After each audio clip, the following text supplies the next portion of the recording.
বসে পড়ল মাটিতে।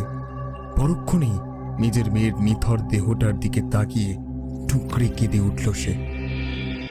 মালা, এ কি হলো রে তোর মালা? এভাবে তোর বাপটাকে একলা ফেলে রেখে চলে গেলি। আমি আমি তোকে কিছুতেই যেতে দেব না। যেমন করে বাড়ি তোকে ফিরিয়ে আনবো। পৃথিবীতে কোনো শক্তি আমাকে আটকাতে পারবে না। আমি তোকে ফিরিয়ে আনবই। ধীরে ধীরে রাতের নিকষ কালো অন্ধকার ফিকে হয়ে আসছে। জঙ্গলের বুক চিরে উঁকি দেয় ভোরের প্রথম আলো। সারা রাতের পথশ্রমে ক্লান্ত ও বিধ্বস্ত হরেন একটি প্রাচীন বটগাছের নিচে বসে আছে। তার দু চোখের পাতায় ঘুমের লেশ মাত্র নেই। হরেন সযত্নে মালার নিথর দেহটাকে আঁকড়ে বসেছিল। এমন সময় একটা ভারী কণ্ঠস্বর শুনতে পেল সে। কে তুই? এখানে কি করছিস? হরেন দেখল তার সামনে দাঁড়িয়ে আছে এক দীর্ঘদেহী জটাধারী তান্ত্রিক। তার পরনে লাল শালু, কপালে বড় সিঁদুরের তিলক, আর চোখে মুখে এক অদ্ভুত প্রশান্তি। চোখের জল মুছে কোনো মতে নিজেকে সামনে হরেন বলল, আমি হরেন। হরেনের কথা বলার ভঙ্গিমা দেখেই তান্ত্রিক বুঝতে পারলেন যে হরেনের কোলে যে মেয়েটি রয়েছে সে মেয়েটি আর জীবিত নেই। তিনি অত্যন্ত শান্ত গলায় বললেন, কেন মিছে মায়ার বাঁধনে ওকে এমন করে আঁকড়ে ধরে আছিস? তোর মেয়ে তো আর নেই। নিয়তিকে মেনে নে আর মুক্তি দে তোর মেয়েকে। আমার মেয়ে ঠিক আমার কাছে ফিরে আসবে। ও আমাকে ছেড়ে কোথাও যেতে পারে না। কি হয়েছিল তোর মেয়ের? কান্নায় ভেঙে পড়া হরেন তান্ত্রিকের কাছে বলতে শুরু করল তার সেই বুক ফাটা যন্ত্রণার কথা।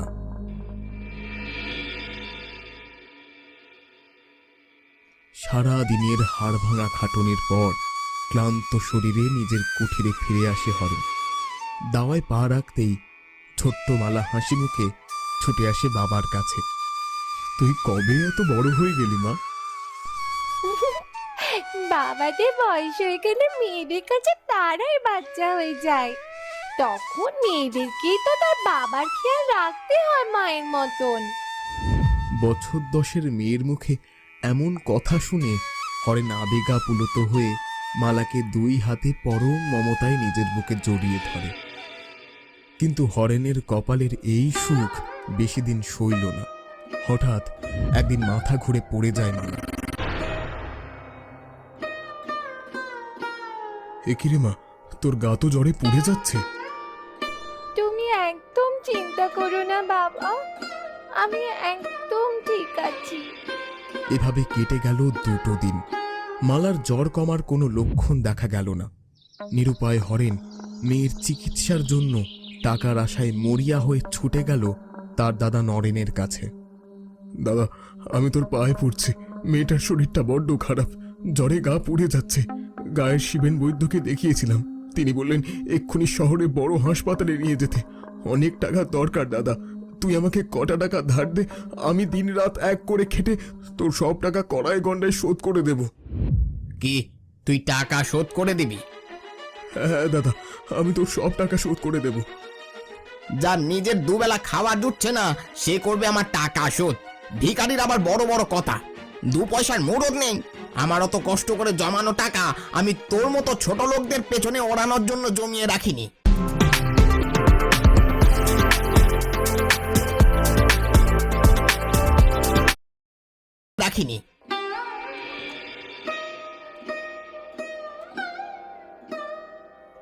ওগো, ঠাকুরপো যখন এত করে বলছে তুমি মালার অসুখের জন্য কটা টাকা দিয়ে দাও না, তাতে কি এমন হবে? ঈশ্বরের কৃপায় আমাদের তো টাকা পয়সার অভাব নেই। চুপ করো তুমি, যা বোঝো না তা নিয়ে একদম কথা বলবে না। আমি আমার টাকা কোনো অপাত্রে দান করতে পারবো না। তাতে যদি কারুর মেয়ের বাঁচার হয় বাঁচবে, মরার হয় মরবে, আমার কিছু করার নেই। ওগো, তুমি কেন এমন করছো? দিয়ে দাও না টাকাটা। চুপ! আমার টাকা আমি ঠিক করব কাকে দেব আর কাকে দেব না।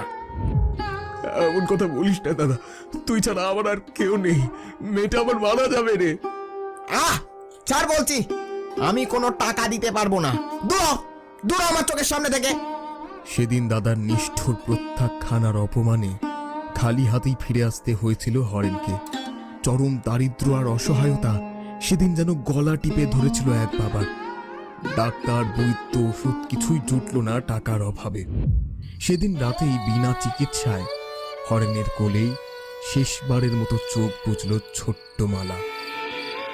অতীতের সেই মর্মান্তিক কাহিনী বলতে বলতে হরেন তান্ত্রিকের পা দুটো শক্ত করে জড়িয়ে ধরে ডুকরে কেঁদে ওঠে। আপনি যেমন করে পারেন আমার মেয়েটাকে ফিরিয়ে দিন বাবা, ওকে ছাড়া আমি বাঁচবো না। শান্ত হ পাগল, নিয়তিকে লঙ্ঘন করা যায় না। যে একবার চলে গেছে তাকে আর কোনোদিন ফিরিয়ে আনা যায় না। না, এ কথা আমি মানি না। আপনি তো মস্ত বড় তান্ত্রিক, সারা জীবন তন্ত্র সাধনা করেছেন। আপনার বিদ্যায় কি এমন কোনো উপায় নেই যাতে মৃত মানুষকে ফিরিয়ে আনা যায়? বলুন বাবা, একটা উপায় বলে দিন, উপায় থাকলেও সেই পথ বড়ই কঠিন আর ভয়ঙ্কর। সাধারণ মানুষের পক্ষে তা কোনোভাবেই সম্ভব নয়। তুই নিজের ভিটেই ফিরে যা আর নিয়ম মেনে নিজের মেয়েটার সৎকার কর, ওকে মুক্তি দে। কিন্তু হরেন নাছোড় বান্দা, সে কিছুতেই তান্ত্রিকের পা ছাড়ে না। তান্ত্রিকও নিজের সিদ্ধান্তে অনড়। অবশেষে মরিয়া হয়ে ওঠে হরেন। আপনি যদি আমাকে সেই উপায় না বলে দেন, তবে আমি এই মুহূর্তেই আপনার সামনে নিজেকে শেষ করে দেব, আর আমার এই মৃত্যুর জন্য সম্পূর্ণ দায় থাকবেন আপনি। হরেনের এমন উন্মাদনা আর জেদ দেখে কিছুটা নিরুপায় হয়ে পড়েন তান্ত্রিক। তিনি বুঝতে পারলেন এই পাগল বাবা নিজের মেয়ের জন্য সত্যি সত্যি নিজের প্রাণ দিয়ে দেবে। শোন, তবে একটা উপায় আছে, কিন্তু আগেই বলছি কাজটা খুব কঠিন। কারণ একটা মৃত্যু প্রাণকে ফেরাতে গেলে বদলে আর একটা জ্যান্ত প্রাণীর প্রয়োজন হবে।